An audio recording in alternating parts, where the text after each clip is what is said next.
With me is the Assistant Minister to the Treasurer, Michael Sukkar. Michael, thanks very much for your time.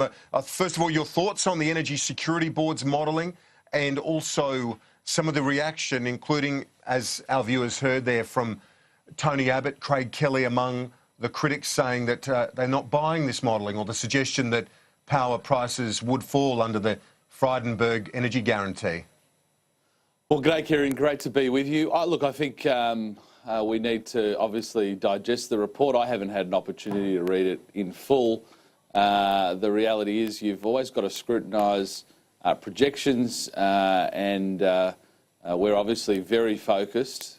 Really, the two primary focuses that I know Josh Frydenberg has at the moment is to put downward pressure on prices and to make sure we've got a stable electricity system so we don't face blackouts like South Australia. Now, if we can do those things and in the way that the Energy Security Board has outlined, then I think that's a good thing. I'm not going to preempt it before I've really got into the detail, and I think there's a lot in it. The devil is always in the detail, but my instinctive reaction would be the neg that Josh Frydenberg is negotiating is fantastic policy. It's going to achieve those objectives I spoke about, and I suppose we should, of course, we should scrutinise these sorts of projections, but I'm not going to make any conclusions with you this morning without having read it in detail.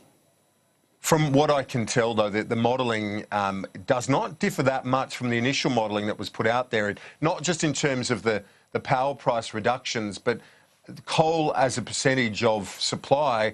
The initial round of modelling said it would drop to 60%. This says it's going to drop to 60%. I think the other thing that needs to be factored in here, doesn't it, Minister, is that that's coal 60%, but on top of that, you add gas as well as that reliability component you're talking about, that baseload dispatchable component.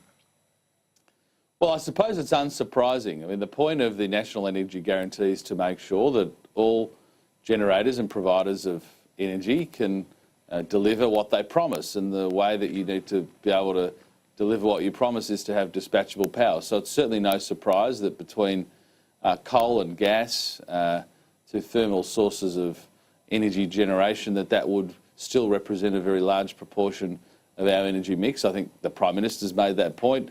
Josh Frydenberg's made that point. It seems reasonably self-evident.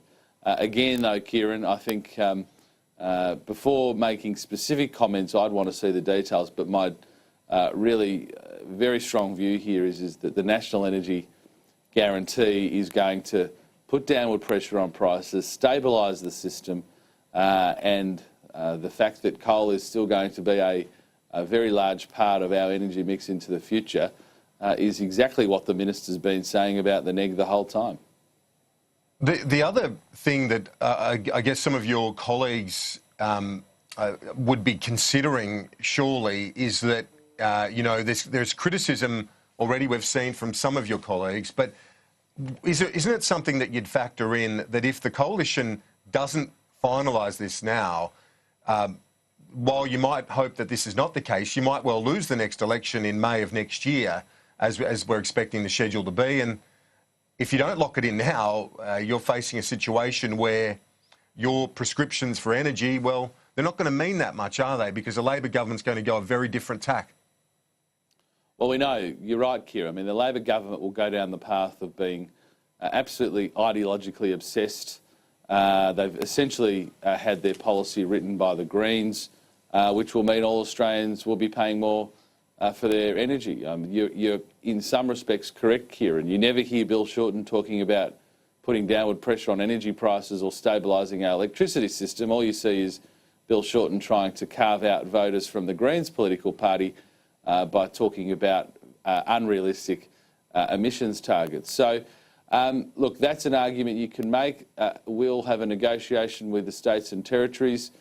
Like all these things, though, Kieran, whenever you're trying to put forward policy, whenever you're negotiating outcomes in the federation in which we live, we don't do deals at any price.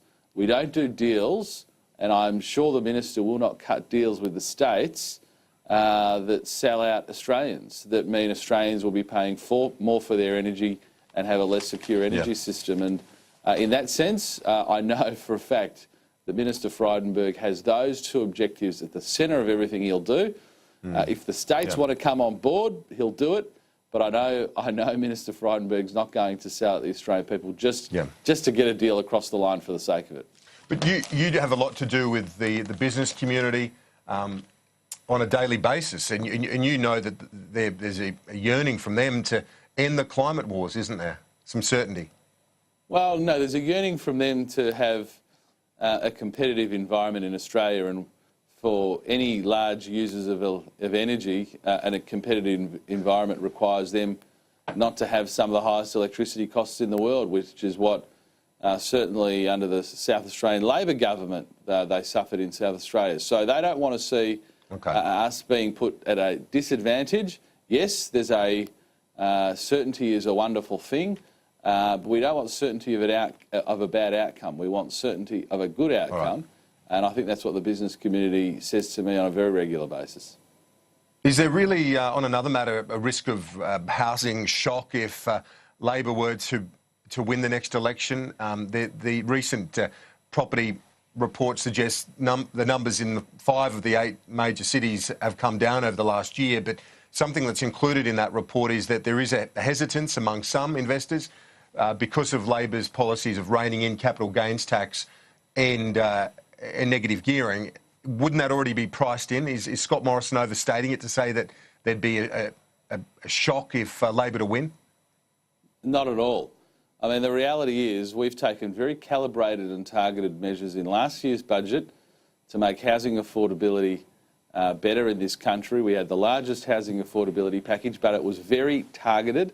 In contrast, the Labor Party want to take a hammer blow to the housing market. They've shrouded 2 big housing taxes, being capital gains tax and negative gearing, as some sort of housing affordability policies. Well, you know, if Australians want to see the housing market going from what I think is a soft landing, probably a necessary soft landing after significant house price growth, to an absolute hammer blow in every single Australian's home, and the consequences that we know that will have for the broader economy, we know Labor's policy is devastating. So a lot of that will be factored in already by investors, surely. No, I don't think so, Kieran. I think, you know, even 2 years ago, these housing taxes were plainly bad policy. But now 2 years down the track, the Labor Party should have an honest conversation with themselves and say, no, we cannot take a hammer blow to Australians' largest asset pool.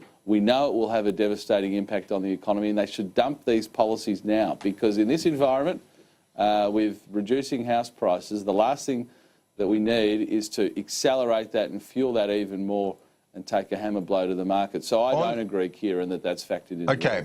On the issue of company tax, is it your view that the government give it one more crack in the Senate and then shelve it, take the Senate's judgment and move on?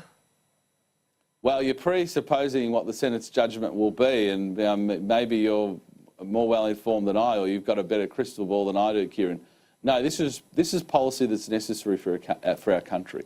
I mean, this idea that Bill Shorten runs around the country, against everything he said in the past, mind you, about competitive tax rates, creating more jobs, pushing up wages.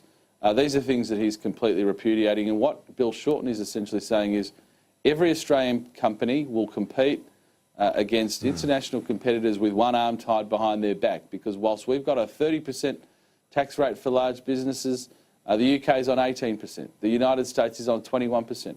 We're not doing this because we want to give some sort of... The Senate's not buying it. The Senate, the crossbench isn't buying it. Well, Kieran, let's wait and see. Let's wait and see. Let's put it to a vote. I think there's been many occasions over the last few years where pundits have said that there's absolutely no way X, Y or Z will be passed. The reality is, though, getting away from the politics of it, because I know we get caught up in the politics, Kieran, how on earth can we have tax rates that are much higher than any of our competitors without it having some sort of impact on our prosperity and investment in this country. And if there was no correlation between the health of our economy and investment in our economy and tax rates, why aren't the Labor Party suggesting that we double corporate tax rates? I mean, we know the Labor Party would probably love to do that, but even they know that you cannot have uncompetitive tax rates. It's just something that that they have conveniently decided for political reasons to oppose. Minister, I appreciate it. Assistant Minister to the Treasurer, Michael Sukup, will talk